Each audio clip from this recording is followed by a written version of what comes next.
Plastering ചെയ്യുമ്പോൾ cement വേണ്ട, മണല് വേണ്ട, നനക്കണ്ട, ഒരു പരിപാടിയില്ല. വളരെ സിമ്പിൾ ആയിട്ട് നമുക്ക് വീട് തേക്കാം. അതും നല്ല അടിപൊളി പുട്ടി ഫിനിഷിങ്ങോട് കൂടിയിട്ടുള്ള പരിപാടി. കൈ എത്ര തേമ്പിയാലും ഒന്നും ആവൂല. ഒരു ചട്ടേക്കല ഓടി വരുന്നില്ല. അതിന്റെ ഫിനിഷിംഗ് എന്ന് പറഞ്ഞാൽ പുട്ടി ഫിനിഷിംഗാ. പിന്നെ ഒന്നും ചെയ്യേണ്ട ആവശ്യമില്ല. വൈറ്റാ. അത് ചെയ്തത് TMC 200 എന്ന് പറയുന്ന പ്രസ്ഥാനത്തിന്റെ ഒരു വർക്കായിരുന്നു അത്. എന്റെ വീടിന്റെ ഈ ചുമര് മുഴുവനും നമ്മൾ സിമെന്റിന്റെ തേപ്പിന് പകരം ഈ പ്ലാസ്റ്ററിംഗ് ആണ് ചെയ്യുന്നത്. എന്ന് വെച്ചാൽ ഞാൻ അറിയുന്ന രണ്ട് കാര്യങ്ങൾ: ഒന്ന്, ചെലവ് കുറവാണ്, തേപ്പിനെ അപേക്ഷിച്ച് ചെലവ് കുറവാണ്. രണ്ടാമത്, നല്ല തണുപ്പുണ്ടാവും.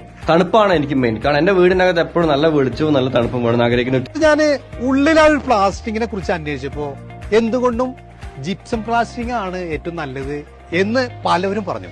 അതിന്റെ ഗുണങ്ങൾ അന്വേഷിച്ചപ്പോ അദ്ദേഹം പറഞ്ഞത് വീടിന്റെ ഉള്ളിലേക്ക് ചൂട് കയറുന്നില്ല. അതായത് പുറത്ത് എത്ര ചൂടാണെങ്കിലും വീടിന്റെ ഉള്ളിലേക്ക് ചൂട് കയറുന്നില്ല. പണം കൊണ്ടാണെങ്കിലും ഗുണം കൊണ്ടാണെങ്കിലും ഒക്കെ ലാഭകരാന്ന് പറഞ്ഞപ്പോ ഞാൻ ജിപ്സം പ്ലാസ്റ്റിക് ആണ് വീടിന്റെ ഉള്ളിൽ ചെയ്തത്.